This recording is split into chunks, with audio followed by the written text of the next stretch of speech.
Did you know that nearly 70% of people find it incredibly hard to say no to loved ones? Crazy, right? So I want you to think about this. What happens to your well being when you keep saying yes, even when you really want to say no? Let's dive into how setting boundaries can change the game for you. Alright, folks, so today we are talking about something super important, setting boundaries. You see, boundaries are like the invisible lines we draw to protect our emotional space.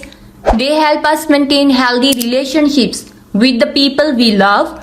But here's the kicker, most of us struggle with saying no, especially to family and friends. Why? Because we worry about hurting their feelings or disappointing them.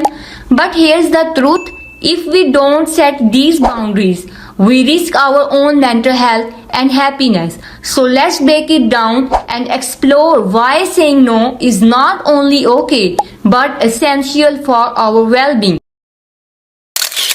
Okay, let's talk about the challenges we face when trying to say no to our loved ones.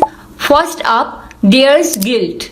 You know that feeling when someone asks for a favor and your gut say no, but your heart feels bad for even thinking it? Yeah, that's guilt creeping in. Then there's the fear of rejection. What if they get mad? What if this strains our relationship? It's a scary thought. And let's not forget the urge to please others. Many of us have this deep-seated desire to make people happy, and that often leads us to overcommit ourselves. We end up stretching ourselves too thin, and guess what? We are left feeling exhausted and unfulfilled. So it's no surprise that saying no can feel like climbing a mountain, but it doesn't have to be this way. Now let's explore some strategies to help you say no without feeling like a total jerk. First, consider using I statements. Instead of saying you are asking for too much, try I need some time for myself. This shifts the focus away from them and onto your feelings, making it less confrontational. Next up is practicing assertiveness. It's all about being clear and direct. You can say something like, I can't help you with that right now, and keep it simple. Remember, being assertive doesn't mean being rude, it's about being honest. Understanding your personal limits is also essential.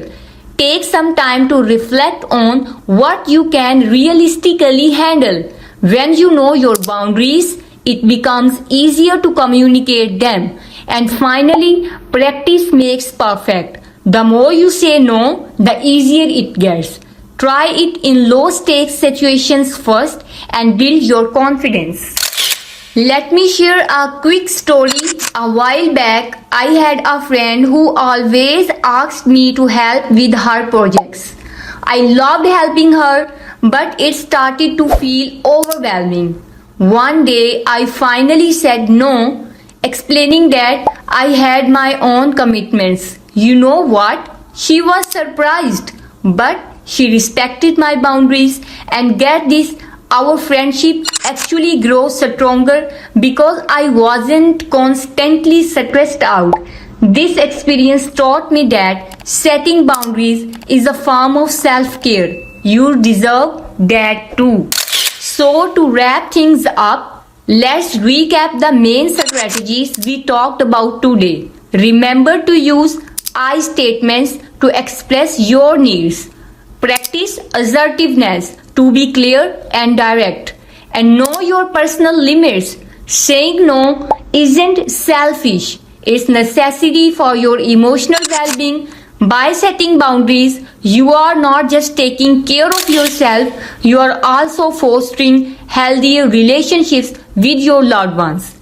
Now, I want to hear from you. Have you ever struggled with saying no to someone close to you?